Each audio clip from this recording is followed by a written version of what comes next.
Electrical circuit में equivalent resistance को निकालने के लिए अक्सर हमें सिमेट्री की ज़रूरत पड़ती है, बट कभी कभी ऐसा होता है या तो हम सिमेट्री को आइडेंटिफाई नहीं कर पाते हैं या फिर गलत आइडेंटिफाई करते हैं। ओलंपियाड सीरीज के आज के वीडियो में हम लोग इसी कॉन्सेप्ट को डिटेल आउट करेंगे with the help of one of the best problem of Krotov 3.26। इस प्रॉब्लम को मैंने दो डिफरेंट मेथड से एक्सप्लेन किया है। आप मुझे कमेंट सेक्शन में ज़रूर बताना कि आपको कौन सा मेथड ज़्यादा पसंद आया। So let me first explain you the situation of the problem. So यहाँ पर 9 वायर्स का एक फ्रेम है और हर एक वायर का जो रेजिस्टेंस है वो R दिया हुआ है, और इस दो टर्मिनल A और B के बीच में हमें इक्विवेलेंट रेजिस्टेंस को बताना है। सो let me count these numbers. जो ये 9 वायर्स हैं वो कैसे हैं? 1 2 3 4 5 6 7 8 9। सो आई होप सिचुएशन क्लियर है। और ये जो दो टर्मिनल्स है A और B, इसके बीच में हमें इक्विवेलेंट रेजिस्टेंस को बताना है, राइट। अब सबसे पहले अगर हम बात करें तो इस नेटवर्क को देख करके हमें एग्जैक्टली सिमेट्री को आइडेंटिफाई करने में दिक्कत हो सकती है। डायरेक्टली देख के ऐसा पता नहीं चलता है, राइट।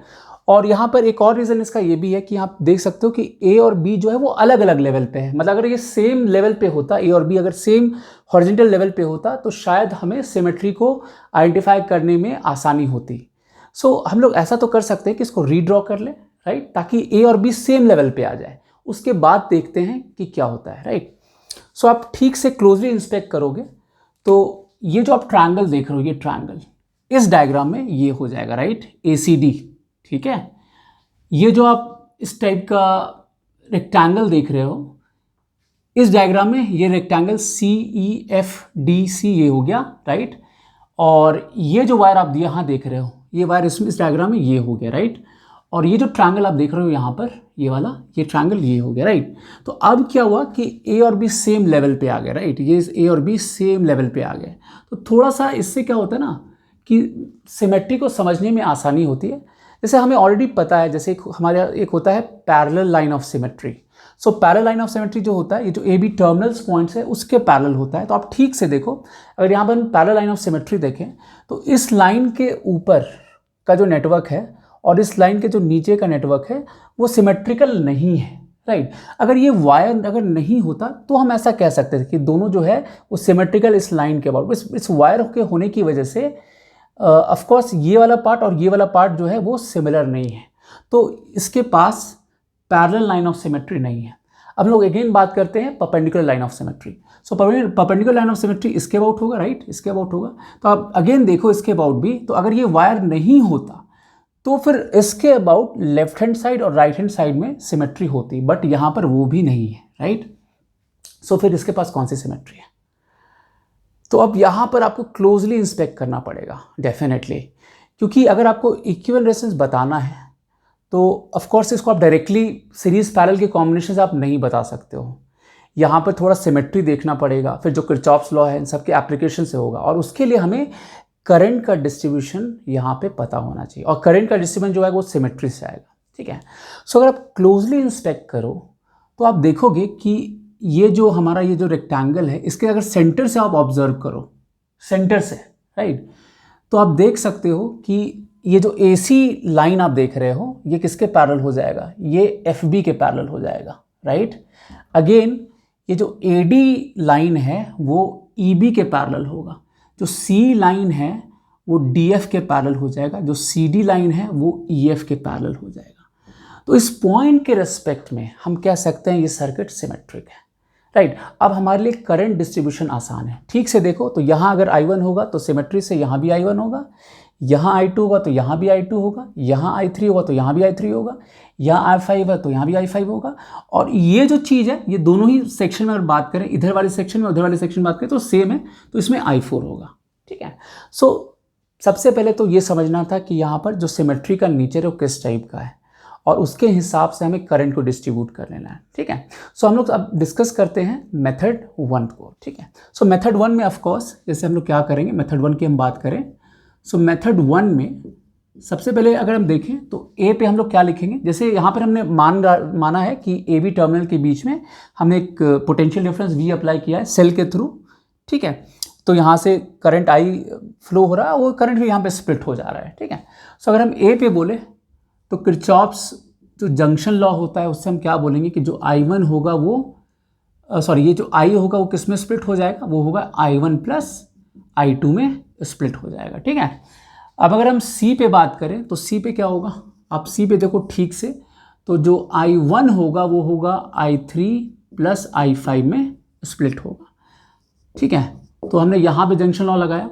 अब यहाँ पे आप जंक्शन लॉ लगाओगे तो I2 प्लस I3 है ना, I2 प्लस I3 जो होगा वो कितना हो जाएगा, वो होगा I4 प्लस I5। आप आराम से बता सकते हो है ना, जंक्शन पर ये इतना एंटर कर रहा है, यहाँ से इतना एग्जिट कर रहा है, ठीक है। अब आप देख सकते हो कि यहाँ पे वेरिएबल बहुत ज़्यादा है। तो अगेन जैसे मैंने पिछले वीडियोज़ में भी बताया था कि आपको वेरिएबल को मिनिमाइज़ करना है, राइट। सो हम लोग कोशिश करते हैं इसको मिनिमाइज़ करने की। तो जैसे आप यहाँ से इस एट सी का जो हमारा जंक्शन है, यहाँ पर हम I5 को क्या लिख सकते हैं, I1 माइनस I3, ठीक है, क्लियर है।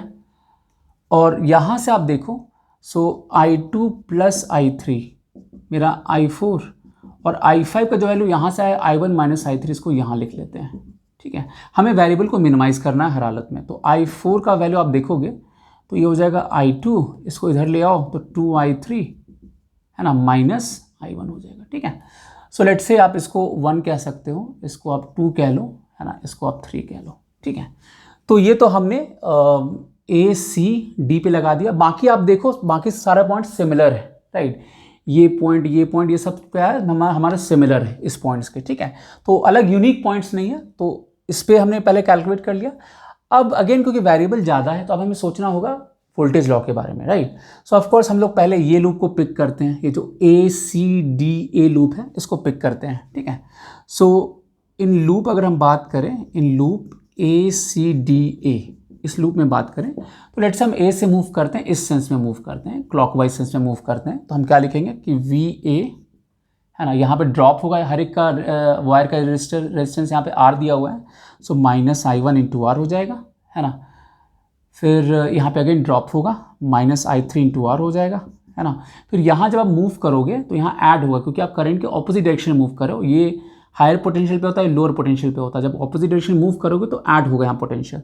So plus I2 into R would be, ये हो जाएगा VA के इक्वल, ठीक है, कैंसिल आउट हो गया। तो यहाँ से आप देख सकते हो, यहाँ से मेरे पास एक और इक्वेशन क्या आ गया, I2 is equal to I1 plus I3, ठीक है। अब ये जो आ गया ना, तो इसको हम क्या कर सकते हैं, क्योंकि यहाँ पर I3 को आप लिख सकते हो again I2 minus I1, right. I3 मेरा I2 माइनस I1 हो जाएगा। इन सारे वैल्यू को हम यहाँ पर लिख ही लेते हैं। I3 मेरा I2 माइनस I1 होगा, हमें इसकी ज़रूरत पड़ेगी आगे, राइट। तो ये वैल्यू अगर आप यहाँ रख दो, जैसे एक तो हमारा आ गया I मेरा I1 प्लस I2 आ गया, ठीक है। अब I5 में रखोगे, I5 मेरा I1 माइनस I3 है, तो यहाँ से I5 का वैल्यू होगा I1 माइनस I3। सो I3 मेरा यहाँ से कितना है, I3 मेरा है I2 माइनस I1, ठीक है। तो यहाँ पे लोग रख देते हैं इस वैल्यू को, इस जगह ये जो I3 था हमारा, उस जगह ये वैल्यू हम लोग रखते हैं I2 माइनस I1। तो क्या होगा कि मेरा जो I5 भी होगा ना, वो I1 I2 के टर्म में आ जाएगा। तो ये कितना आ गया, 2I1 माइनस I2। सो इसको भी हम लोग लिख लेते हैं यहाँ पर कि जो I5 आया मेरे पास कितना आ गया, 2I1 माइनस I2 आ गया, ठीक है। अब बचा I4। सो I4 अगेन जो है, I4 मेरा है I2 प्लस 2I3 और I3 में I2 माइनस I1 है, ठीक है। तो ये वैल्यू रख दिया हमने यहाँ पर, माइनस I1 कर लिया। सो यहाँ से ये वैल्यू आ जाएगा 3I2 एंड माइनस 3I1 हो जाएगा, है ना। तो ये वैल्यू भी हम लोग यहाँ रख लेते हैं। I4 जो है ये हो गया 3I2 माइनस 3I1। सो इफेक्टिवली आप देखो तो हमने क्या किया, जितने भी करंट हैं सब I1 I2 के टर्म में आ गए हमारे पास, ठीक है। तो इससे हमारा क्या होगा, वेरिएबल्स कम हो जाएगा, कैलकुलेशन आसान हो जाएगा, ठीक है। अब हम लोग आगे मूव करते हैं। सो यहाँ तक हमने देख लिया। अब हमने इसमें लूप लॉ लगाया। अब अगेन हम दूसरा एक डिफरेंट लूप पिक करते हैं जिसमें हम लोग किरचॉफ लॉ को लगा सकते हैं। सो ऑफ कोर्स वो जो लूप होगा, दूसरा जो लूप होगा वो कौन सा लूप होगा, वो लूप हम लोग पिक कर सकते हैं इस लूप को, CEDCE को पिक कर सकते हैं, राइट। क्योंकि उसके अलावा आप कोई भी लूप पिक करोगे, है ना, तो वो डिफरेंट नहीं होगा, है ना। सो हमें डिफरेंट लूप को पिक करना है। तो आप ठीक से समझना इस बात कि या तो आप क्या करो कि इसको पिक कर लो या फिर इसको पिक कर लो, एक ही बात है, राइट। सो हम लोग क्या कर रहे हैं, अब इस लूप को पिक करते हैं। तो इसमें हम मूव करते हैं। सो अगर हम लूप CEDCE इसमें मूव करें, राइट, सो यहाँ से मूव करें तो VC minus I5 into R, यहाँ पर फिर VCEDC, यहाँ पे मूव करें तो यहाँ पर क्या होगा, ऐड हो जाएगा, करंट के उल्टे डायरेक्शन में मूव कर रहे हैं, so plus I4 into R, है ना। फिर इसमें मूव करें तो अगेन करंट के उल्टे डायरेक्शन में मूव कर रहे हैं, तो कितना हो जाएगा, प्लस I3 इंटू R, ये क्या होगा, VC के इक्वल हो जाएगा, ठीक है।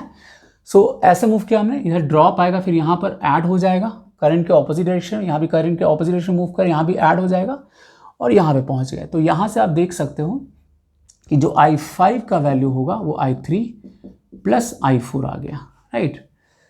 सो ये आ गया हमारा वैल्यू। सो हालांकि ठीक है, I5 हम ऑलरेडी यहाँ पे निकाल चुके हैं इसके फॉर्म में, ठीक है। तो I5 हम ऐसे भी लिख सकते हैं या फिर आप इसको ऐड करके भी लिख सकते हो, ठीक है। अब क्योंकि हमें फाइनली जो है वो इक्विवेलेंट रेजिस्टेंस निकालना ए और बी टर्मिनल्स के बीच में, राइट।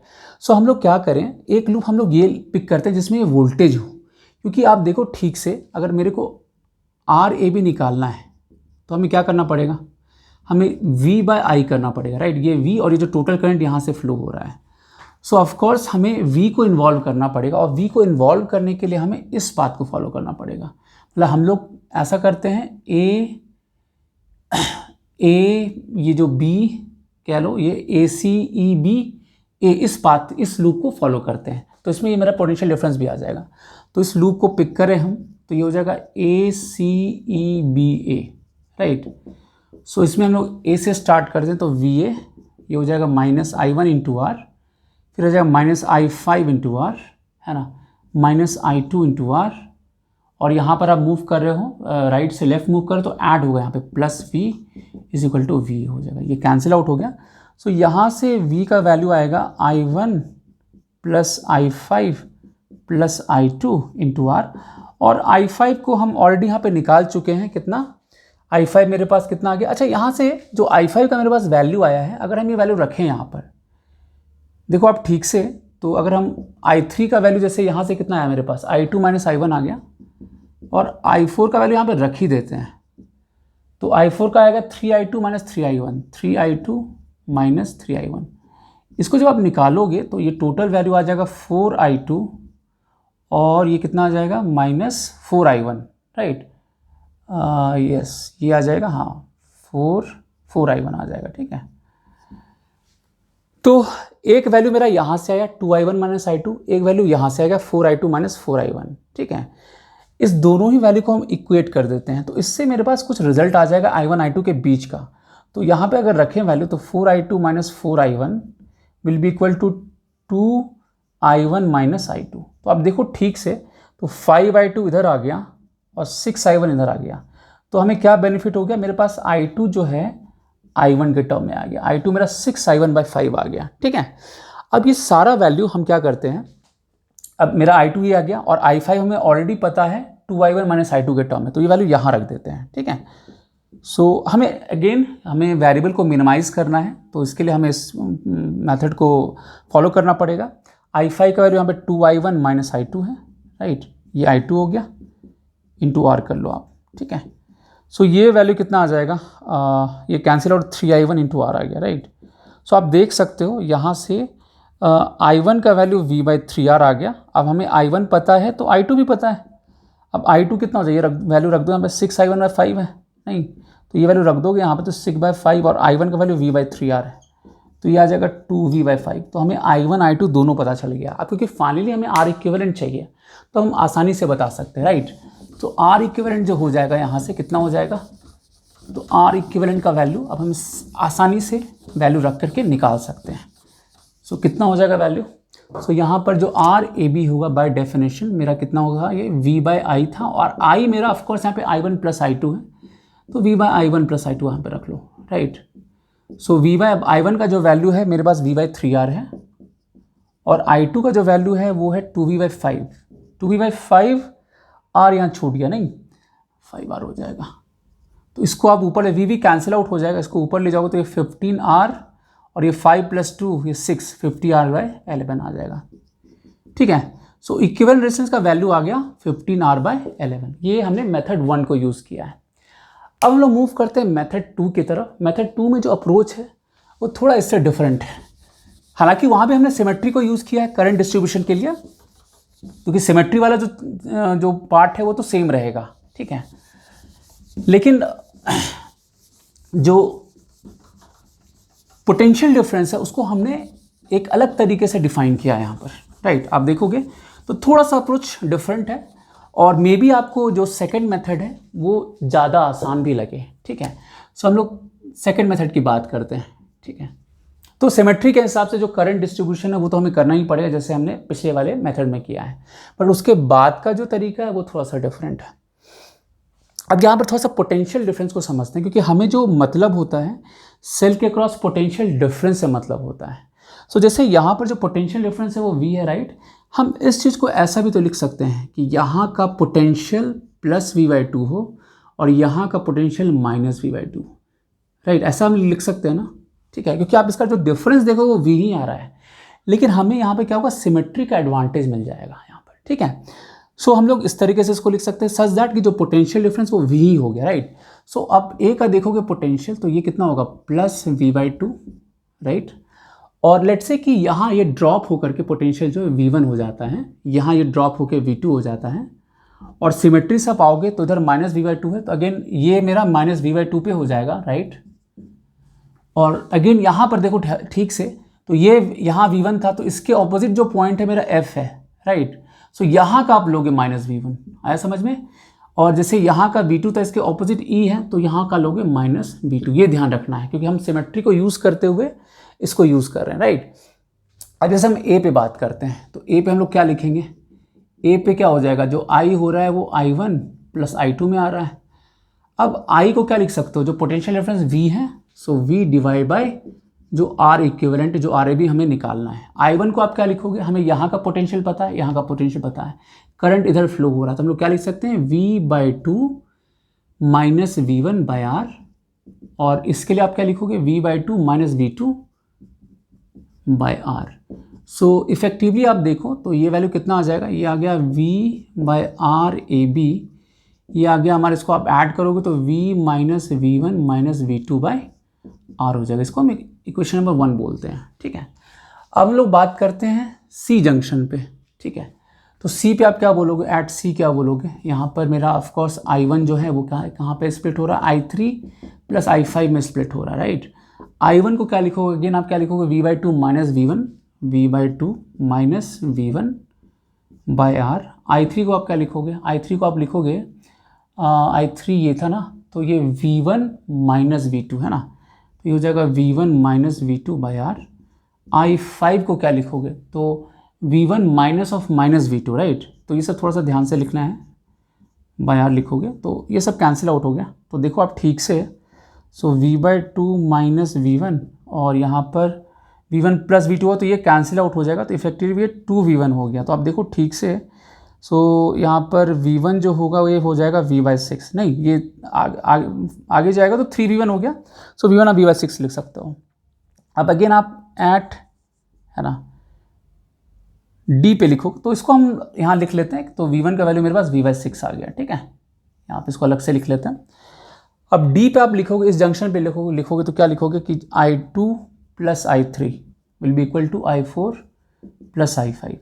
अब यहाँ वैल्यू रखो, सो I2 का वैल्यू कितना हो जाएगा, I2 हो जाएगा V/2, है ना, माइनस V2, है ना, माइनस V2 बाय R।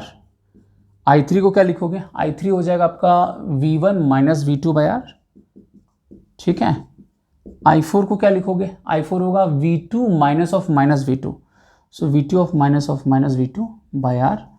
और I5 को क्या लिखोगे, I5 को लिखो V2 minus of minus V1, so V2 minus of minus V1 by R।